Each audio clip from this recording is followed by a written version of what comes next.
Welcome back to the deep dive. Today, we are staring down a massive, a really immediate technological threat. If you are a professional driver, and that means for a major ride-hailing app or, a licensed cab, the sources we've analyzed tell a very clear, very hard truth. Your job, as you know it, is basically on the chopping block. We're talking about the displacement of most ride-hailing jobs globally in the next 5 to 7 years. And the cause is already on the road: autonomous vehicles. Yeah. But our mission today isn't just about doom and gloom. Not at all. It's to unpack a highly detailed roadmap, a really pragmatic survival guide showing professional drivers exactly how to pivot their current skills into a new career path, something the sources call robot-proof, specialized emergency and non-emergency medical transport. This is a deep dive into a really unprecedented convergence. On one side, you've got tech just wiping out jobs, and on the other, you have this massive simultaneous failure in Western healthcare systems. We're talking the US, UK, Canada, to provide affordable, rapid transport. And our sources argue that this intersection isn't a problem. They call it a beautiful way forward. So we're looking at how experienced workers can pivot to solve a crisis and, at the same time, secure their own future. We are going to analyze a specific business model called GodsOwnApp that's outlined in the sources. But the real focus here is the principle behind it, the crucial competitive advantages that a human has over even the most sophisticated robot. And to set the stage, let's just look at a driver, the guide profiles. Let's call him Mark. Mark drove for Uber in London for 7 years, working, I think it was 55 hours a week, just to keep up with the commissions. He saw the Waymos starting to appear, and he was terrified.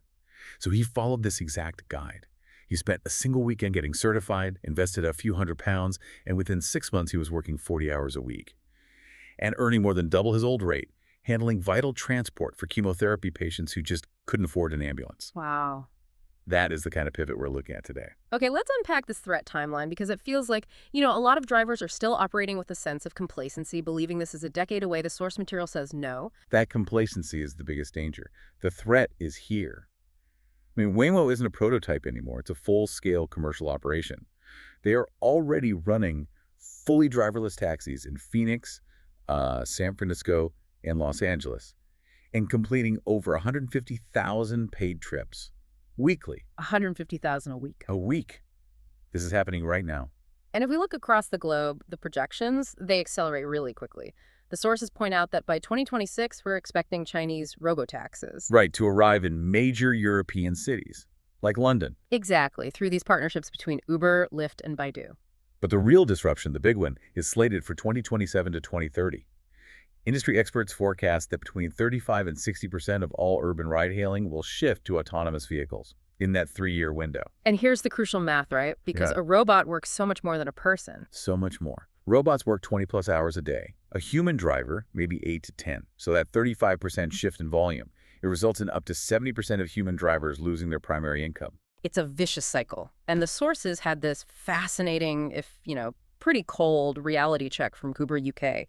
They've openly linked their rising commission rates, sometimes up to 49% outside the big cities, directly to integrating self-driving tech. They're setting the stage. They're setting the financial stage now for a future where they don't have to pay human drivers at all. Exactly. The existing ride-hailing model is just a race to the bottom. It's driven by venture capital trying to eliminate its biggest cost, labor. And that is the crisis side of the ledger. But, okay, so the autonomous threat clarifies one thing. Drivers need a new defensible skill set. And this is where the simultaneous failure of our healthcare systems provides that perfect opening. Let's connect those dots. AV displacement and the need for medical transport. It's fascinating, the sheer scale of the failure. It creates this huge immediate market gap in every major Western country. Look at the UK. The target for a critical ambulance response is 18 minutes. The reality, it averages 48 minutes. 30? Yeah.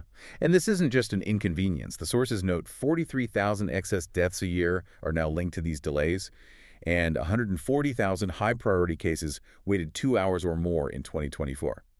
The official systems are just drowning. And in the U.S., the crisis isn't so much response time, it's the cost, which also pushes people away from using 911 services if they don't absolutely have to. Absolutely. The cost of a basic ambulance ride in the U.S. is, well, it's astronomical. $400 up to $2,400. We're talking about a system that forces 1 in 3 Americans to avoid calling an ambulance just because they fear the bill. Yeah. And it results in over 40 million Americans holding medical debt. People need reliable transport, but they just can't afford the traditional options. This raises a really important question, though, and it's right at the heart of our analysis. If Waymo can handle taxis, why can't they just pivot to this medical transport gap? Are we sure this 10 to 15-year robot-proof moat isn't, wildly optimistic? That's the critical challenge, and the sources are definitive on this. The advantage is regulatory, it's ethical, and it's structural. For the next decade at least, autonomous vehicles cannot enter this space for 3 major reasons that are incredibly hard to get around. Okay, lay it out for us. First, liability. No insurance company right now is willing to cover the massive risk of a robot transporting a patient in a sensitive, time-critical condition.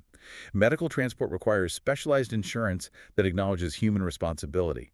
A taxi is moving property. This is about transporting vulnerable people. And that ties right into the second point, which is regulation. Correct. Governments mandate, for very good reason, that this kind of transport requires a certified human operator. It's not just about driving, it's about providing basic life support.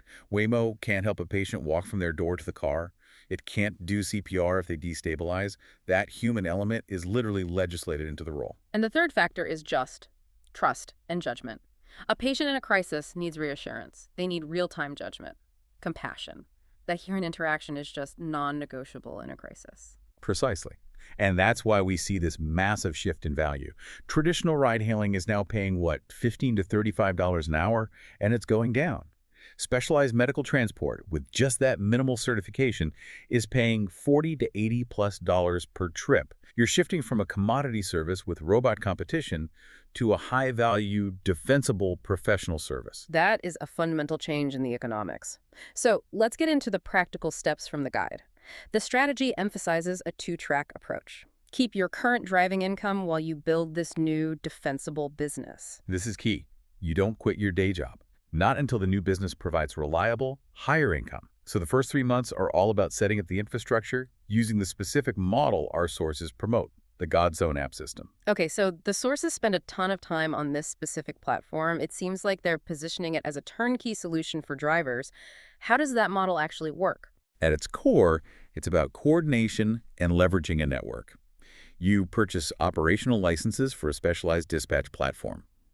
The startup costs are remarkably low. We're talking hundreds of dollars, not thousands. And those licenses are then used to create your own branded version of the app, which you give out to potential clients. That's the strategy, yeah. You give out hundreds of your branded apps to potential users, people who rely on specialized transport or just community members. The value is that the platform has a GPS sensing feature that prioritizes your cab for emergency bookings if you are within a 2-mile radius. So it guarantees you first access. It effectively guarantees you priority access to high-value demand, which is critical in this low-volume, high-value sector. And beyond the direct transport income, the guide really stresses the reseller model bringing other drivers onto the platform. And that's where the scaling starts.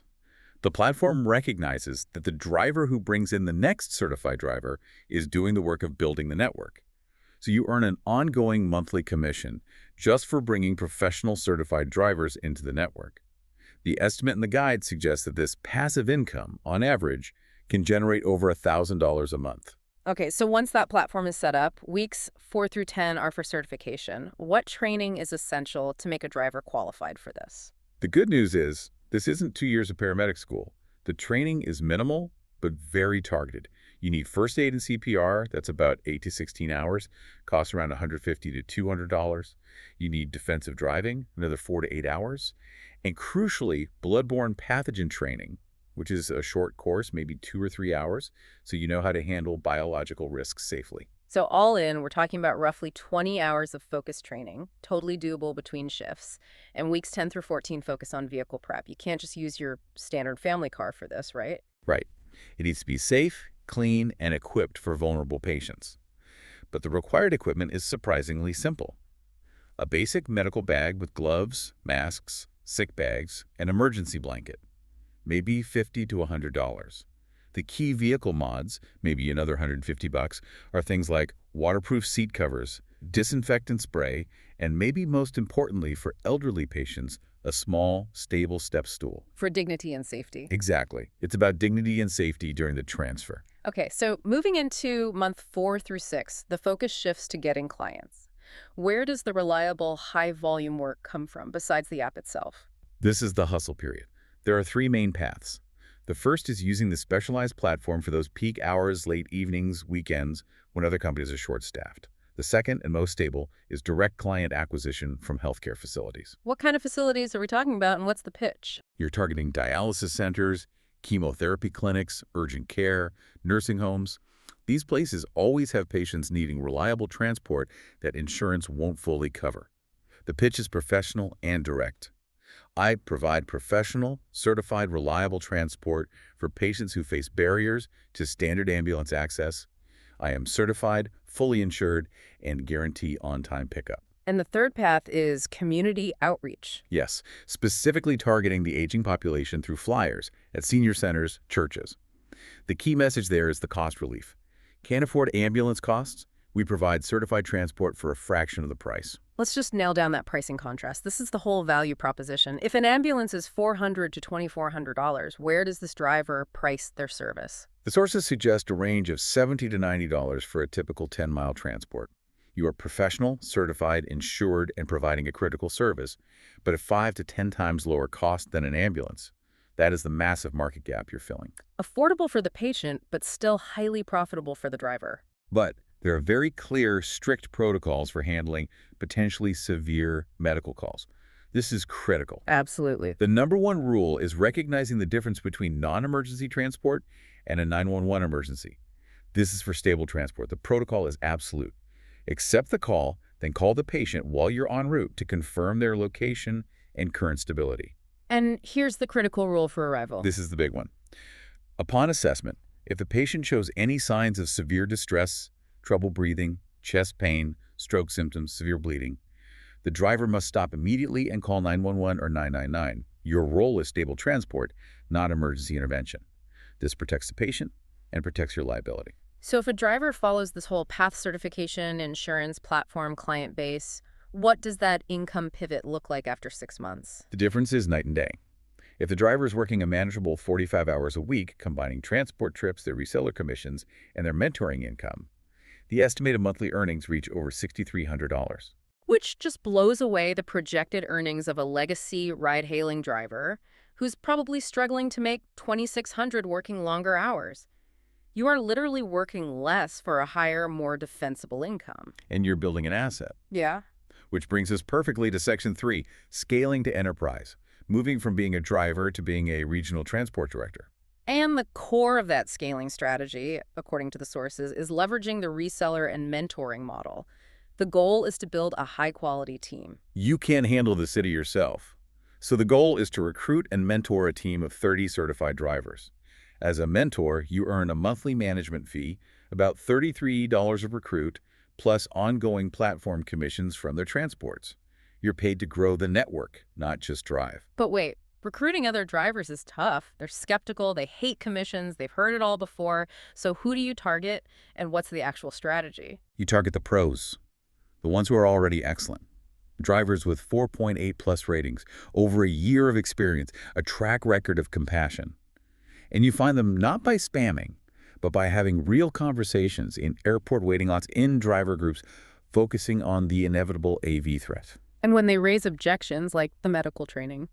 The response is simple and factual. The training is one focused weekend. It costs less than $200. Quote. But the source really emphasizes that the strongest recruitment tool is the ride-along. When a skeptical driver sees you calmly assist an elderly patient, transport them, and then get paid $75 for 45 minutes of compassionate work. The model sells itself. The security and profitability become immediately clear. Okay, so beyond the team, scaling means impacting a whole region. Let's look at the market space available. A mid-sized U.S. city, 500,000 people. The sources estimate that city generates between 15 and 25,000 annual emergency transports that people can't afford or access. Right, and even an efficient team of 30 drivers can only handle about 6,000 to 9,000 of those trips a year. So there's massive, immediate, permanent room for growth beyond that initial team. And that growth lets the entrepreneur transition out of driving and into a director role. You start documenting your system's onboarding guides, procedures, and promoting your best drivers to senior driver roles. They mentor smaller groups for extra pay, and that creates the structural integrity of a real business. And the ultimate stability comes from landing those high-volume contracts with major institutions. How do you pitch a hospital or a government agency? You hit them where it hurts, their budget and their metrics. For a hospital, the pitch targets readmission penalties. Hospitals get penalized financially if too many patients are readmitted shortly after discharge. If they don't have reliable transport for follow-up appointments, those rates go up. So your pitch is, we provide reliable, certified transport for your discharged patients, and that directly reduces your costly readmission penalties. And the sources suggest just one contract with a mid-sized hospital can yield 50 to 60 guaranteed transports every month. And the government pitch is just pure cost savings and efficiency. Exactly. You handle the non-life-threatening emergencies, the trips that need some medical oversight but not lights and sirens, at $100 a trip versus the $300 to $500 it costs to dispatch an ambulance. You become the filter that frees up the true emergency services for life or death situations.